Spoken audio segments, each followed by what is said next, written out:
தயவு செய்து அங்கே இடத்துல போராட்டத்தில் ஈடுபட்ட மக்கள் ஒரு அரசியல் பின்னணியிலே இயங்குகிறார் என்று நீங்கள் சந்தேகப்பட வேண்டாம். அது அந்த மக்களுடைய ஆதங்கம். 17 ஆண்டுகளை கடந்தும் நீதி இல்லை என்ற ஆதங்கம். In this regard, will the Honorable Minister inform this House? Number 1, what is the total number of skeletal remains recovered from the Chemmani excavation site as of the latest official count? Question number 2, can the government provide a breakdown of the remains recovered, including the number identified as adults, juveniles, children, infants, and the number of complete skeletons and partial skeletal remains? හරි සතුටුයි අද නම් පාර්ලිමේන්තුවේ ඉන්නත් අපේ නියෝජ්‍ය කතානායකතුමා මුලසුනේ ඉන්නකොට හරිම සාමකාමීව පාර්ලිමේන්තුව යනවා ඉල්ලීමක් තියෙනවා ඔබතුමා හැමදාම එන්න කියලා පාර්ලිමේන්තුවේ උදේවරු. එතකොට කිසි කරදරයක් නැතුව යයි මේ පාර්ලිමේන්තුව. Honorable Minister of Justice, I'd like to raise this 27-2 question. I hope you are responding to it today. The ongoing excavations at the Chemmani mass grave site in Jaffna are a matter of significant public concern. The first site came to public attention following revelations made during the prosecution of the 1996 Krishanthi Kumaraswamy murder case, when allegations emerged that civilians who disappeared during the conflict had been buried in the Chemmani area. Now, Honorable Minister, I'd also like to thank you for taking the time to go to Jaffna. You had in fact visited the site in Jaffna. You had held discussions with people in Jaffna. So thank you for that. We see that you're willing to engage and resolve this. So thank you for that. The recent excavations have reportedly uncovered more than 380 skeletal remains, making Chemmani the largest mass grave excavation discovered in Sri Lanka to date. So at the point that I wrote this question, it was 380. I think now it's gone up beyond 430 according to Dr. Ramanathan Archana. Making Chemmani the largest, the scale of these findings raises serious questions regarding identification of victims, forensic investigations, accountability, and the measures taken by the government to establish the truth. In this regard, will the Honorable Minister inform this House? Number 1, what is the total number of skeletal remains recovered from the Chemmani excavation site as of the latest official count? Question number 2, can the government provide a breakdown of the remains recovered, including the number identified as adults, juveniles, children, infants, and the number of complete skeletons and partial skeletal remains? Number 3, how many of the recovered remains have undergone forensic examination, DNA analysis or other scientific identification procedures, and how many have been positively identified? Number 4, what measures have been taken to establish the identity of the victims and the cause and approximate period of death? Number 5, has the government sought or received technical assistance, forensic expertise or DNA analysis support from international institutions or foreign governments in relation to the Chemmani excavation? If so, what are the details thereof? Now, Minister, this particular question, since there's a 350 word count, I couldn't go into detail. I raised this question because, as you're also aware, in 1996, during the Krishanthi Kumaraswamy excavations, you are also aware that around 15 skeletal remains were sent to Scotland. And now, out of the 15 skeletal remains, 2 of them were identified. Now, the balance that were not identified, 13 of them, remain at the University of Lancashire. So, the custodian is the University of Lancashire, I believe. So, if we are really serious about identifying them really fast, all that the government needs to do is write a letter and say, can you give us expertise? And I've just concluded a trip to Europe, and there have been plenty of countries who are willing to give us financial and technical assistance if the government asks for it. And the next question, Honorable Minister, is what steps have been taken to review evidence and material connected to the original Chemmani investigations that arose following the Krishanthi Kumaraswamy case, including any remains, samples or forensic reports previously sent to Scotland? Okay, it's in the question. Sent to Scotland or elsewhere overseas, and what is their current status? That is the information that I just gave before raising that question. The next question is that at a lawyers forum held in Jaffna last week, the Honorable Minister reportedly stated, I read it on the news, that you attended a meeting that comprised of lawyers, and that in that meeting that you stated that steps would be taken to advance the investigation to the next stage of identifying the recovered remains. Will the Honourable Minister therefore assure Parliament that a reputed and internationally experienced forensic institution, I hope you observe the emphasis that I put on reputed and internationally experienced forensic institution will be engaged to assist in identifying the victims. And the final question is, what further action has the government undertaken to establish the truth regarding those buried at Chemmani and provide answers to affected families? Now, Honourable Deputy Speaker, இந்த விடயம் சம்பந்தமாக கௌரவ அமைச்சர் அவர்களே, நீங்கள் யாழ்ப்பாணத்துக்கு வருகை தந்த நீங்கள் உங்களுக்கு முதல் இருந்த நீதி அமைச்சராக இருந்த அலி சப்ரி அவர்களும் இதே போல யாழ்ப்பாணத்துக்கு வருகை தந்தார். வந்து அவரும் பல வாக்குறுதிகளை வழங்கி சென்றிருந்தார். இதுக்கு உங்களுக்கு முதல் அமைச்சராக இருந்த அலி சப்ரி அவரும் யாழ்ப்பாணத்துக்கு வந்து பல வாக்குறுதிகளை வழங்கி சென்று விட்டார். ஆனால் நான் நினைக்கின்றேன் அதுக்கப்புறம் விஜயதாச ராஜபக்ச அவர்களும் வந்து வாக்குறுதிகள் வழங்கியிருந்தார். நீங்கள் அந்த இடத்துக்கு நேரடியாக சென்றிருந்த நீங்கள் அந்த மக்களுடைய எதிர்பார்ப்பு என்னன்றதை அறிந்திருப்பீங்கள். தயவு செய்து அங்கே இடத்திலே போராட்டத்திலே ஈடுபட்ட மக்கள் ஒரு அரசியல் பின்னணியிலே இயங்குகிறார் என்று நீங்கள் சந்தேகப்பட வேண்டாம். அது அந்த மக்களுடைய ஆதங்கம். 17 ஆண்டுகளை கடந்தும் நீதி இல்லை என்ற ஆதங்கம். அது அந்த ஆதங்கத்தை வெளிப்படுத்துறதுக்கு அந்த மக்கள் ஒன்று சேர்ந்ததை அது ஒரு அரசியல் கட்சியோ யாருடைய பின்னணியில் இயங்குறதுன்னு நீங்கள் தயவு செய்து சந்தேகப்பட வேண்டாம். அந்த ஆதங்கத்தை நீங்கள் நிவர்த்தி செய்வதாக இருந்தால் இந்த செம்மணி அகழ்வு பணிகளுக்கு அரசாங்கம் நிதி ஒதுக்கவில்லை, இல்லாவிட்டால் அரசாங்கம் இந்த அகழ்வு பணிகளை முன்னெடுக்கவில்லை என்று நாங்கள் குற்றச்சாட்டு சுமக்கவில்லை. நாங்கள் குற்றச்சாட்டு சுமக்கிறது கௌரவ அமைச்சர்கள், நீங்கள் அகழ்வு பணிகளிலே கண்டெடுக்கப்படுற அந்த மனித எச்சங்கள்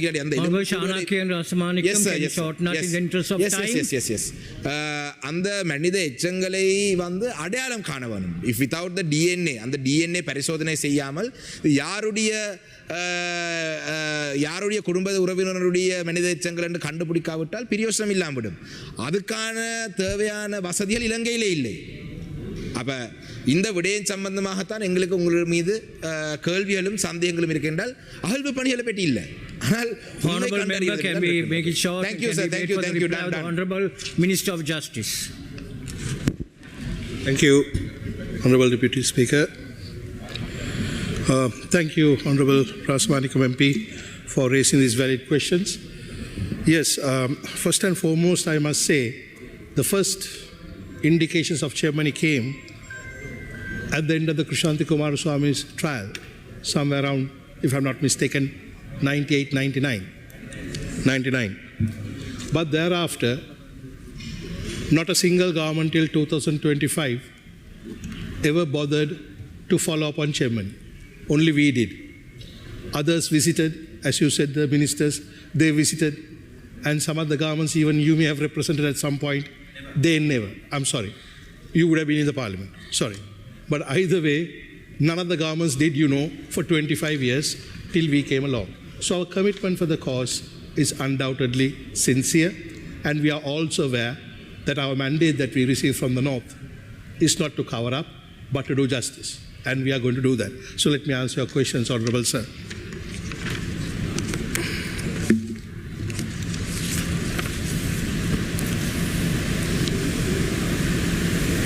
The total number of skeletons identified so far, 412. Total number of skeletons recovered, 409, as the date of 23rd of June, 2026. There are no breakdown details of skeletons. Judicial Medical Officer did not submit these breakdown details to court. These details will be available only upon completion of the analysis, which is in progress. The current investigation at Chemmani site is focused on excavations and exhumations. The forensic anthropology analysis on the human remains is yet to commence. What measures have been taken to establish the identity of the victims and the cause of approximate period of death? The possible cause of death, including if the victim has died due to a crime, will have to be identified through a forensic anthropological analysis.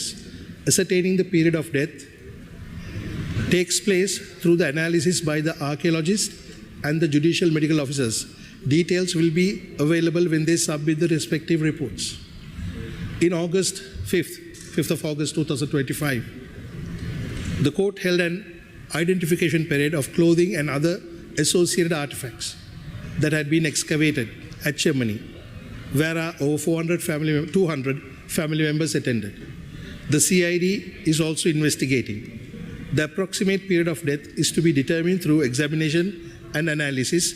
Expert opinions are in progress. The government has invited forensic assistance from international entities, recognizing the experience and expertise in mass grave investigations, and is in negotiations with different embassies. The Office of Missing Persons, as an independent state mechanism, also engaged with different foreign entities and is closely working with the ICRC, among others. For example, on the 16th October 2025, the OMP collaborated with the ICRC to invite 2 experts to conduct age analysis of sub-adults training for judicial medical officers, odontologists, and anatomists at the University of Jaffna in order to assist with the Chemani and other mass grave cases. Similarly, the Office of Missing Persons will take measures based on the requirements arisen. I can assure you that we have spoken to embassies, we have made all the local finances that is necessary for the excavation. We are on the excavation and the exhumation period. But when it comes to DNA analysis, depending on the type and the nature, we will definitely have to go for, as you said, the internationally reputed, recognized places, because some of them may not be available here. So therefore, it will be done, but depending on the requirement. And those requirements are informed to us by the anthropological team led by Mr. Raj Somadeva, Professor, and the courts.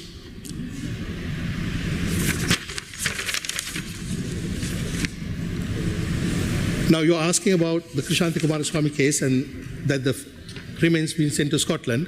Now this matter has been taken forward by the CID, for which the OMP has no information, and I did not have sufficient time to call for this information also. However, if you can, I will point you another factor. If you can refer these questions to the minister in charge of the police, he may be in possession of that information, but otherwise I will also look for it. Serious lack of time to get it down. About the last conference held in Jaffna, is actually I met the official bar there. I was very honored to have Mr. Sumandiran also seated with till the end of it. Yes, they also did inquire about Chemani. Actually, when I went to the Chemani mass graves, Honorable MP, what I spoke with Professor Raj Somadeva and the team is actually now they're in the exhumation and the excavation stage. But there's another stage we have to go to for the processing. So what I did ask them was, without waiting for the complete excavation to be over, is it possible to start the second and the third stages, for which they could not give me an answer then and there. But they did agree that the JMOs and the anthropologist, including the leader of the team, Mr. Raj Somadeva, Professor Raj Somadeva, that they will have a discussion. Because my idea was also, without waiting till one stage is over, whether we can go for the other stages. So that will be discussed. And in fact, I have the one who suggested, they said they are willing to discuss that. So, about the Lawyers Forum, as the government, we are committed to strengthening national forensic capacity in both the short and the long term, including in terms of DNA. International expertise will be involved in line with the requirements and the strategic move we are making, and strengthening the capital identification process. So we are fully aware that we don't have enough expertise here. So obviously, on the one side, we have to train our local staff. On the other hand, in instances where we have to directly contact the international experts to get help. But it will all arise. We'll do it how and when they arise. What further actions has the government undertaken to establish truth regarding those buried at Chemani and provide answers to affected families? The investigations are taking place under the jurisdiction of the Jaffna Magistrate Court, and we are committed to supporting the court and the tracing and investigation team and the OMP to establish truth in the site of Chemani. Obviously, one of the reasons for my visit also to make sure that things are functioning smoothly and the funds are available, because we cannot drag on this forever. But when I saw how the investigation is being carried out painstakingly with little brushes and everything, only then I realized how complicated this job could be. So as much as myself, my government, and even you as a representative, and the people are in a rush and a hurry to get things out, I do understand the time taken. But I can assure you, the truth will be found and it will be dealt with. Our government has no business covering anything up. Honorable Shanakian Rasamanikam. Very brief, Honorable Member. Yeah, Honorable Deputy Speaker. Thank you, Honorable Minister. I think it's the first time in my experience where I have raised questions that A minister has said that they are even willing to consider getting down international expertise if the need arises. Honorable Minister, I can assure you that the need is there, because I mean you can train the locals. That is excellent news, for the future, right? For the maybe if you find a mass grave in 10 years, by the time our experts, our locals have been trained, they will be able to handle it. But at present, like you very correctly said, I think we need to do this in 2 stages. Now you have already exhumed 412 remains. Now these 412 or 409, you said 409, 12 and 9. I don't say anyway. Let's say about 400. So now these remains you have found. Now how long are we going to sit around and wait before we start work on that? So like you very correctly said, if the officials can come up with a strategy where we can take it, where we stop the excavation, rather where we draw a line where these 412 you deal with them separately, and any other future remains that you find, that you deal with them separately. But the point is, I would urge the government to use international expertise, because Honorable Minister, these are very complex. I mean, I'm not an expert on this matter, but common sense tells me that skeletal remains from 1996 or 1998 or even prior to that would require extensive knowledge and extensive experience in identifying these. So for us to bring somebody down from overseas to get our own people trained and then for them to do this, Honorable Minister, doesn't sound like it will happen. So I think your answer also says that it's on the right, I feel that it's on the correct decision, but we would like for it to be expedited, because some of the members from your own party representing those areas have very little knowledge on these matters. So the statements that they make also makes things hard for you. And the final thing is also, I welcome the fact that you all have sealed the gun site camp, and that even senior military officials like the Navy commander the investigations have started again. So we welcome all that, but like I cautioned the Honorable Prime Minister a year ago also, that 40% of this government's first term is coming to an end in September. So we have to, before the honeymoon period ends, you have to get these difficult, controversial things, contagious things dealt with. So thank you, Minister. Honorable Minister, you would like to respond to that? Honorable MP, thank you so much. I think you are saying the right things, because I am also saying the same thing, but in a different level. That is, are we going to get international expertise? Of course, yes, we are. Right? Of course, we are. But it has to be on a compact situation where the court will inform these things need to be done. Only at that point, we can figure out which international agency, which international body has the capacity and the reputation to deliver it. And that we will do. That we will do. But only when it comes to that. Secondly, you and I are on the same page on this one, for the nature of to finish it expeditiously. This is exactly the reason why, just like you suggested, I asked the team whether we could go on for the next stage, at least for the things that has been uncovered. So that is for which we are planning to have a complete group discussion whether we can do it and go forward. I can assure you one thing, whether honeymoon period or not, what we started we are going to finish. Because remember, these are things that has to be done. These are things that has to be done, and I will make sure that these things happen. மேலதிக செய்திகளுக்காக எமது YouTube தளத்தை subscribe செய்யுங்கள்.